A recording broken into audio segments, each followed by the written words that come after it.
The Halo Season 2, Episode 5 viewership numbers are out, and they're pretty much plateaued from last week. From episodes 1 to 4, their viewership numbers had gone up quite a bit between 1 and 2, and then 3, and then a decent amount from 3 to 4. And from 4 to 5, they're pretty much stagnant. Now, obviously, I say this in every video, but if this is your first time watching, I assume that every person that watches is watching the full episode. That's where these columns on here that say episode, whatever number calculation, these are how I calculate the difference each week in viewership.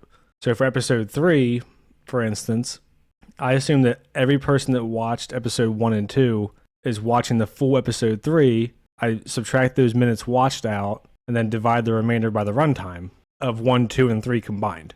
So that's what these numbers on the right are, and you can see the difference each week, at least according to the way that I calculated it. They went up like 50% from episode 1 and 2 into 3 because episodes 1 and 2 aired the same day. They went up like 10% roughly for episode 4. And for this one, it might as well be 0, statistically speaking. 30,000 out of 5.7 million, and plus all the variables that we just don't know. Last week, I said that I think what we'll see is episode 5 will be about the same as episode 4. And then episode 6, I think we're going to see a drop off because for a lot of people, episode 5 was the worst one of the season. So as far as what the ratings mean, just based on what we have, I think they're okay numbers. 5.5 million people. It's one of Paramount's best original things. But something to keep in mind is it's also the most expensive. And while we don't have the Halo Season 1 numbers completely, we know that it premiered with over 5 million viewers. And that was when Paramount Plus only had about 40 million subscribers. Now it's almost double that. It's around 70 million. So they've got essentially the same number of viewers, best case scenario, as they did for episode 1 with 75% more subscriptions. You can look at that however you want. We don't know what their targets are. We don't know what the actual numbers are. Obviously, I can't take into account if someone heard that episode 4 of season 2 was good and they went and binge watched all of season 1 and then watched season 2. There's no way for me to know that. There's no way to know if someone turned it on for 10 minutes and said, screw this. So there's a lot we just don't know. Something else to keep in mind is that the show is really expensive to make. Season 1 got 10 million an episode, almost 100 million just for production. You add marketing and all that in, you're looking easily over 100 million. Season 2, there's been quite a bit of marketing, and we can see from the action scenes, they had huge budget cuts.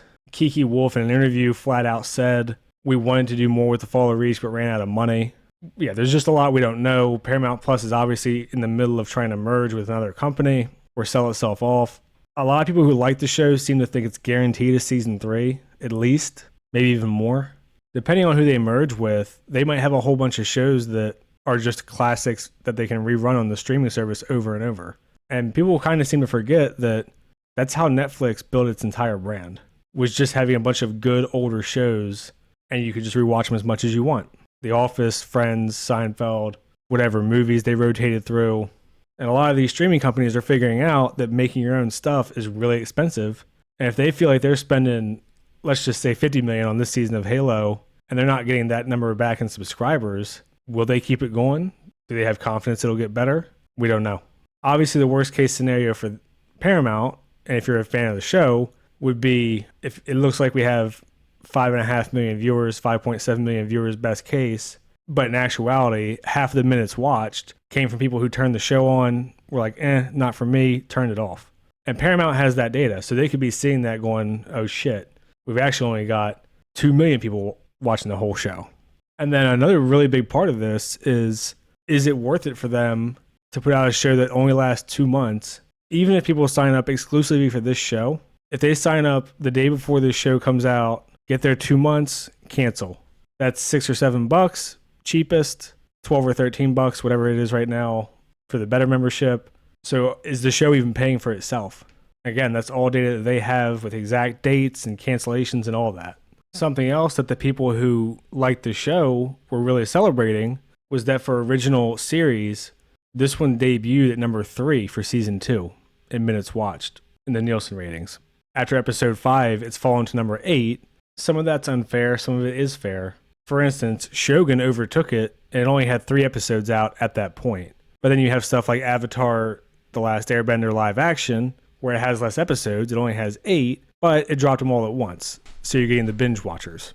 At the end of the day, I still think it's kind of a toss up if it gets canceled or not. I think it will. I think whatever company they merge with is going to be like, look, you guys have spent a lot of money on this show. It's not bringing in the numbers that we need. And the show at this point in the story is kind of a mess. There's like 6 different plot threads that could just go anywhere. If you're a fan of the show, people have been posting to me that there's rumors that they're already writing season 3. No one ever sends me any sources, so I don't know.